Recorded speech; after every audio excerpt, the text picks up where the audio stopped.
Okay. So again, principles. 3 principles that I talk about. Okay. First one is friction. You guys are going to know all this stuff pretty much. You're going to hear some new things maybe, but largely they're all going to sound similar. Friction. I want as much contact on the gun as I possibly can. Right? What can we do to add additional contact to our gun if we want to add friction modifiers?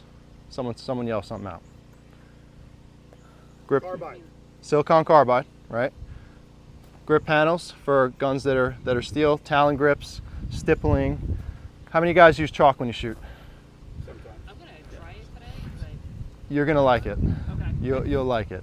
So the way that I talk about chalk is you have to be used to not having it and using it. So if you're primarily competition shooting with your guns most of the time, I would say 80% use the chalk, and then the other 20% just be comfortable without it. Ask me how I know. I shot a match, I used it 100% of the time, and I shot a match in the pouring rain. And I learned very quickly that chalk turns to mush. So that's when I started training without it a bunch. At this point I don't use it much unless I'm competing, but for most of you guys, if you haven't used chalk and you're competing, it just gives you more purchase when your hands might be slightly compromised because of sweat or other things. Have you ever tried that little transparent? It's not chalk. I've tried it, I don't love it. You don't like it? Some people do. That doesn't any Like that liquid chalk? No, not liquid chalk. Okay. it's a blue, like a blue. Yeah.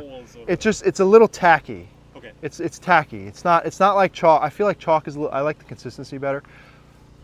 However, that doesn't mean that I'm the only person that's right. So what I would advise you guys to do is try it for yourself. I might even have some. If I have some, I'll let you try it, and see what works for you. But that chalk is helpful, especially in competition.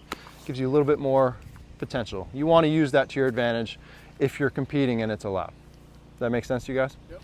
Okay. That's principle number 1, friction. We don't want any gaps in our grip, right?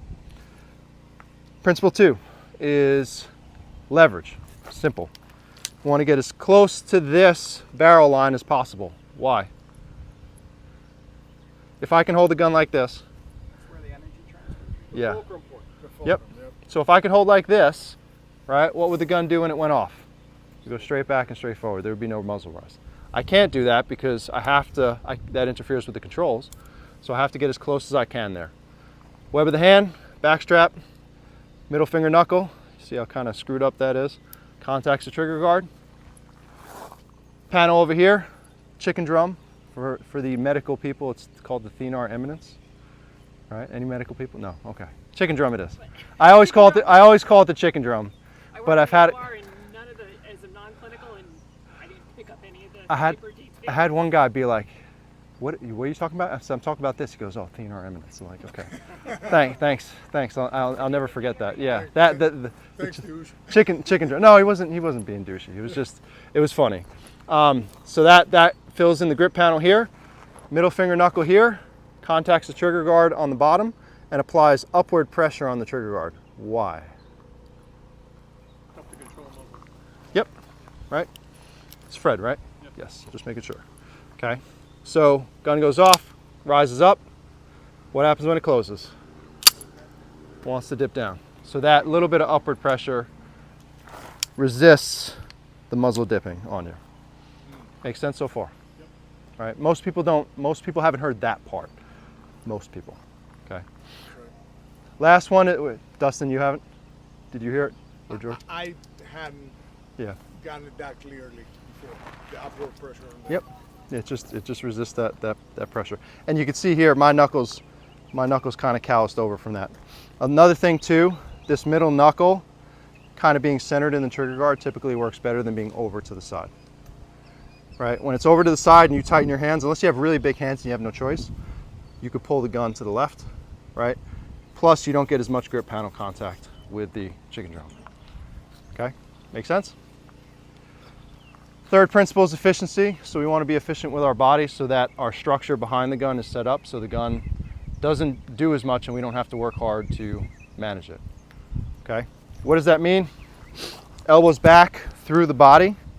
I call it neutral, just meaning what I need to do to stand in a way that I can hold the gun up in front of my face and I don't get rocked back from recoil. Right? Let's see, I'll point this way. So if you guys look at the back line of my shoulders here, I'll get in the way that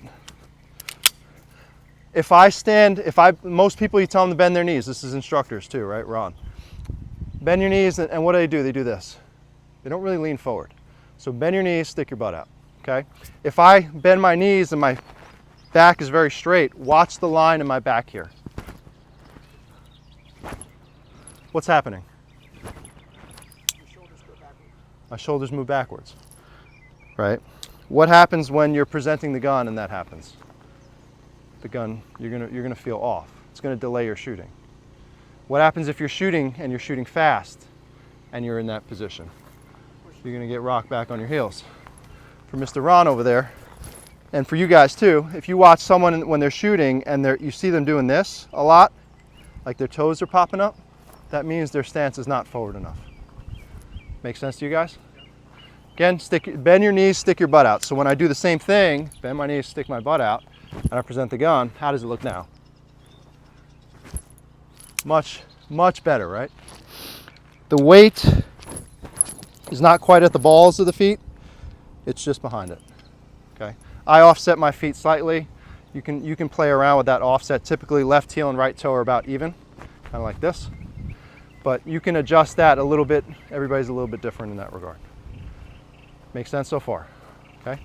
Now, when we get to the elbows forward, with the elbows, we want to make as straight a line as possible. Why? Yep, better energy absorption, right?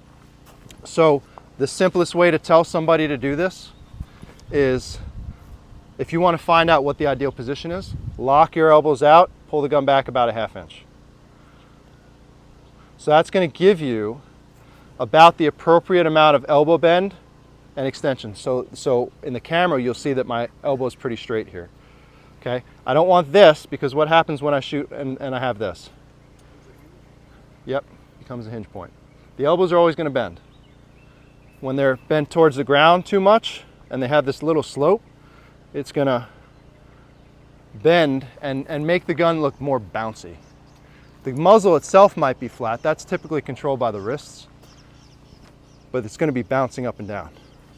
And you're going to need to put more effort into returning the gun back on target. Make sense? Okay. Also, what I like to do with the elbows, if you imagine you have an upside down horseshoe in your hand, I like to try to make it straight. So I rotate the elbows up a little bit. So left elbow goes clockwise, right elbow goes counterclockwise.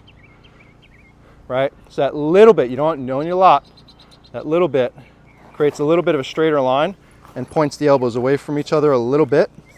How far depends on how wide you are at the shoulders and how strong you are in the grip. Guys like Robert Vogel, he has a 300-pound grip strength.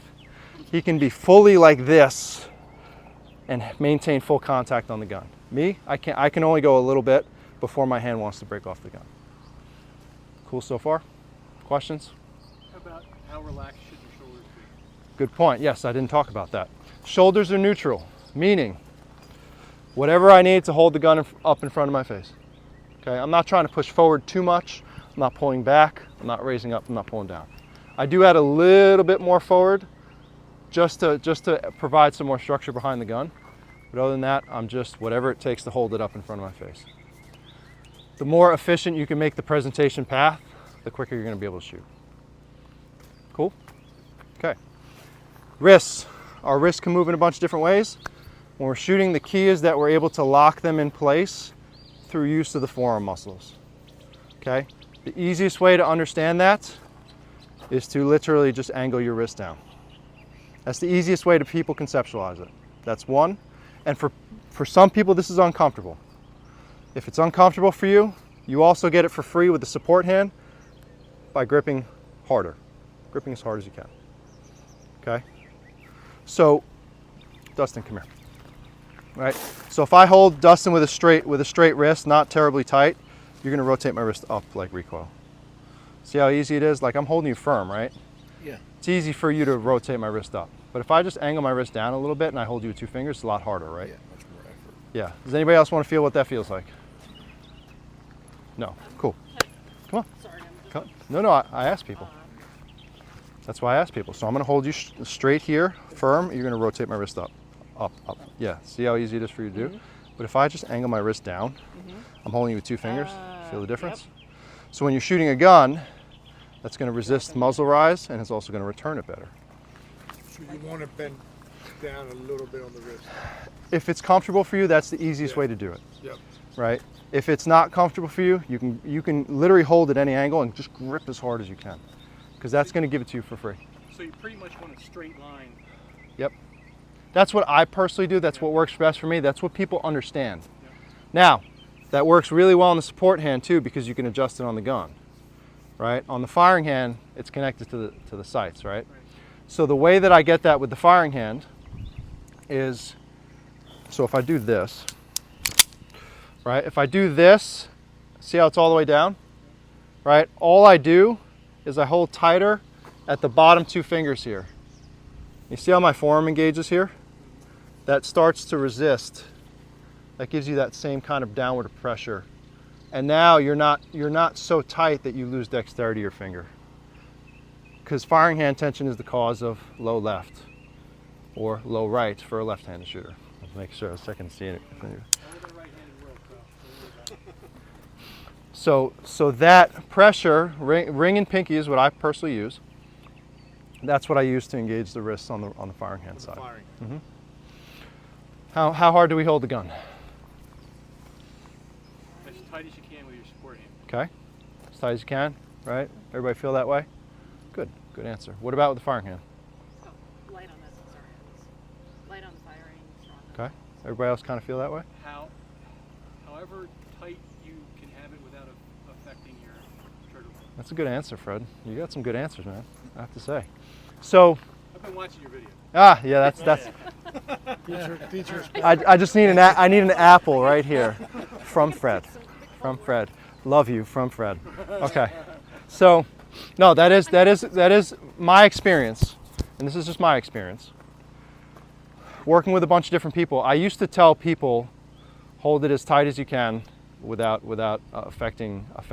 shaking, right? What I learned is, and I typically hold it on the tighter side. What I learned is it really matters what makes you feel comfortable. You, right? What has to happen here? Okay, I'll face this way. Right, if you guys can get where you can see the gun here. Right, here's what has to happen with the firing hand.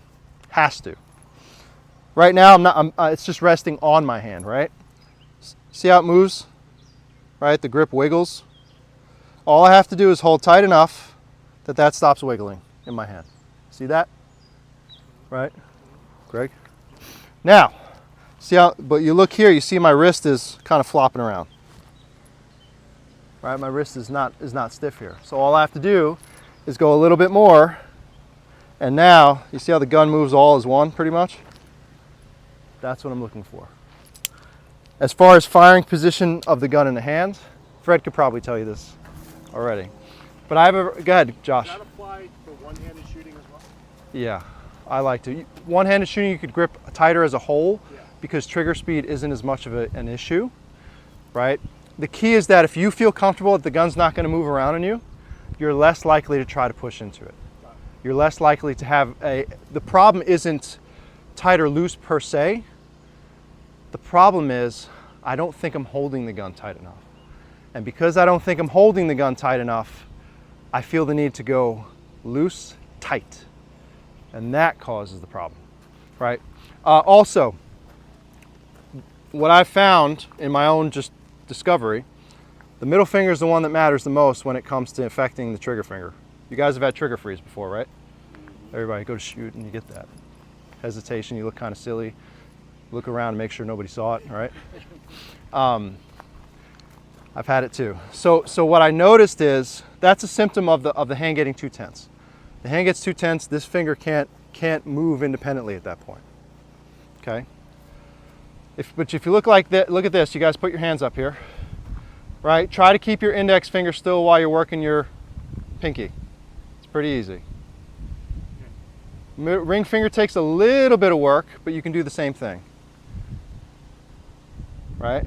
But now try it with your middle finger. I got to work really hard to keep that index finger still. So the middle finger is really the one that causes a lot of that problem with trigger freeze. That's where all the tension comes from. So I found that I can grip as hard as I want, ring and pinky finger, and not have an issue. Okay? George, come here. I'm going to show you how hard you need to grip the firing hand. Everybody laughs when I do that. Who wants to feel what that feels like? Come on over, Greg. That's how much you need to. Wow.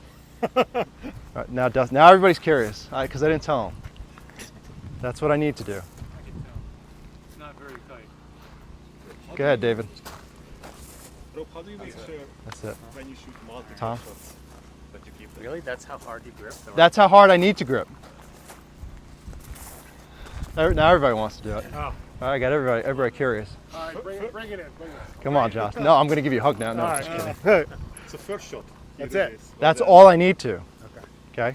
But that's not what you do. So, how many of you have daughters?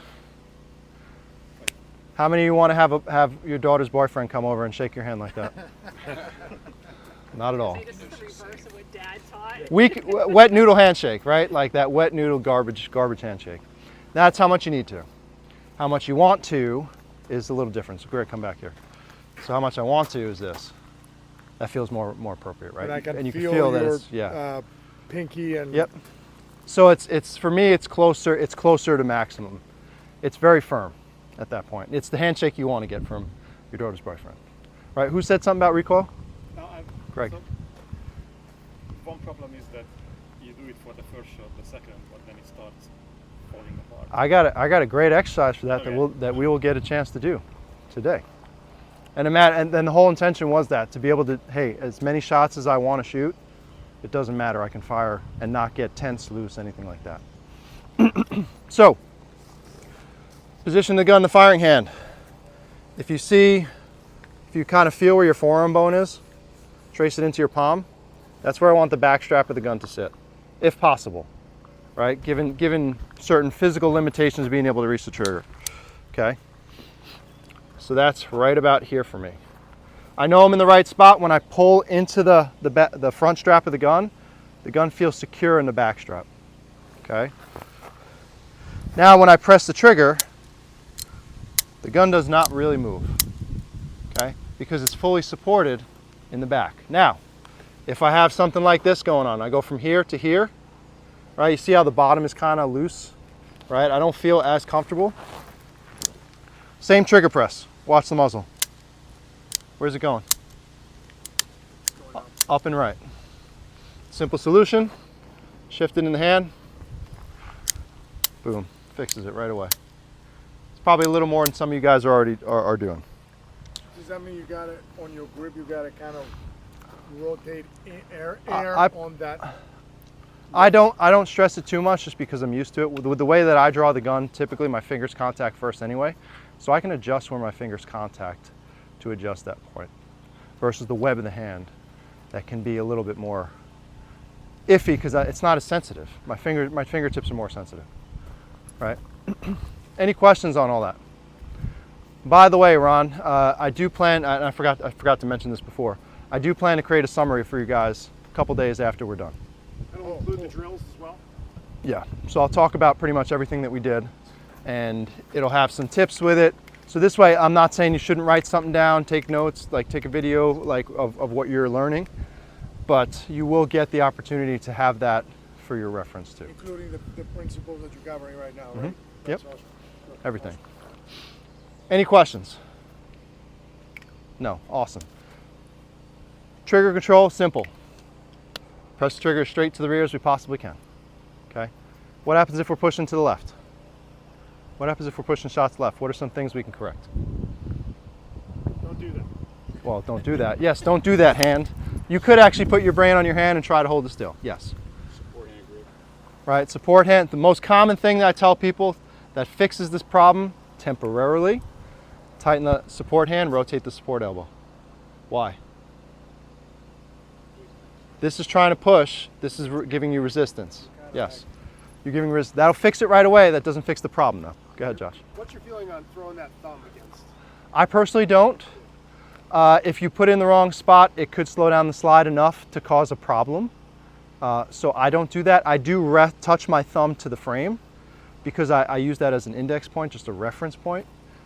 But typically speaking, I don't recommend people apply pressure into the slide. Because if you're doing this with your hand, you're gonna notice that you're getting that support I anyway. feel like I do it if I fuck up the draw and kind of cheat it a little bit. Well, you can just not put the thumb and do the hand. That's gonna help, 100%. If anytime you have a mistake on grip or draw, anything like that, tightening the left hand as hard as you can and just understanding the guns may not behave the way you want it to, that's kind of what you're in for. And then when you get a chance, you just fix it along the way. Yep. You could still shoot pretty well even with a messed up grip, right? The better your fundamentals get, you can hold a teacup grip as long as you're staying on the target, right? And you're visually guiding the gun back down. You can shoot reasonably well. It's not gonna be perfect, but reasonably well, right? But yeah, that's one thing. What else could be going wrong? Wrist breaking on your Right? You could be tensing up as you're going. What's another problem? You said Pushing left. two little finger on the trigger. Yep. So you're pressing it, instead of pressing the trigger straight, you're pushing it off to the side. Right? And that is, what's the solution for that? Just to add more. Right? To add more finger on the trigger there. Usually it's the firing hand doing more of the work first before it becomes the trigger. Also, working the trigger, think about touching the fingertip to the base joint versus doing this. See how it straightens out? You see, Dustin? Straightens out your press. You can think about tracing the tail of a backward 7 if that resonates with you better. Both of those work. And that's going to help the trigger press be straighter. Everybody's like, oh, wow. That was actually a pretty viral reel, I have to say. I posted that and they got like 25,000 views and a whole bunch of comments. And people are sitting there like this, and they're telling me they're sitting in there on their couch doing this. Right? What about right? If we're shooting the right, not you, Fred. Yours is the opposite. You're wrong. You're the wrong way. I write left-handed, by the way. Eat left-handed. If we're going to the right, what could be happening? Pressure with a support hand. Could be not as common, but could be. Right? Could be the firing hand also doing this. Right? The finger, instead of the whole hand, it's the fingertips. Right? And then, Dustin, what would the other thing be? Too much. You're hooking the trigger. Okay. What about straight down? Straight down. All right, you're pushing a little bit too much with your body. Right? recoil. Yeah. So a lot of times you think the gun's going to go off, and you like push with your whole hand. Another thing to think about too is you could be pressing the trigger in a way that is down. That's usually a little tick down. Bring the finger lower in the trigger face. I did that with Ben himself. Actually, when I was teaching at the summit the first time, he was doing it. I was watching his muzzle go a little tick down. So just bring it lower. That's where I learned it from. And then up and right is the last one I talk about. What is up and right? I showed it to you before. Gun position in the hand.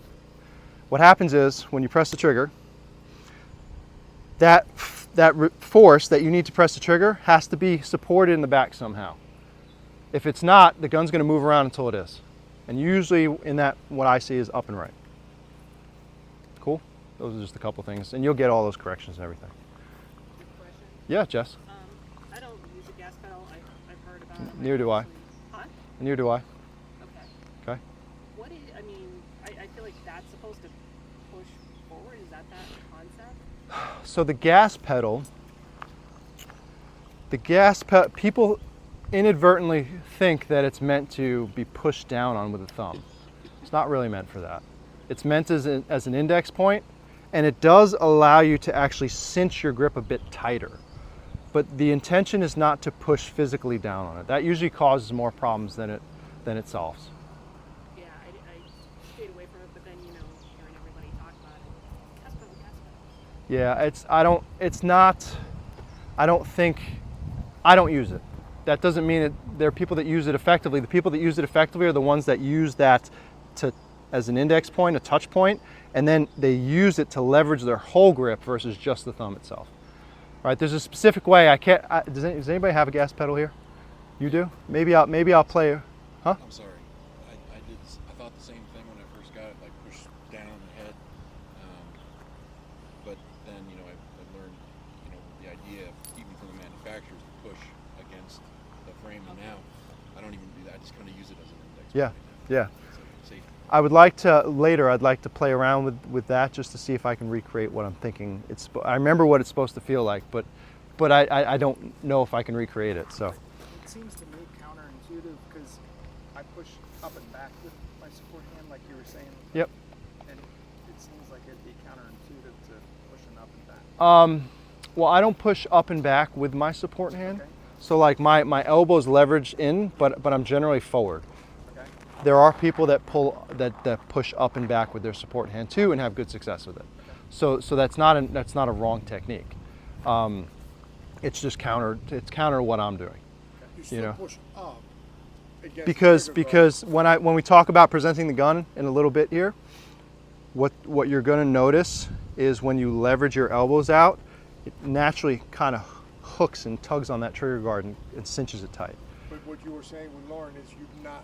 I'm not actually trying. So like Lauren, when he's gripping the gun, he's actually trying to pull the opposite way, trying to pull up into the trigger guard with his hand, which a couple of people that I know do, and they do it well. But that's not my personal technique. Right? Okay, cool. All right, so we're gonna start shooting in a little bit here. We'll do some dry fire and some live fire. So let's get our stuff, or does everybody have their stuff? Let's get our stuff and go. I gotta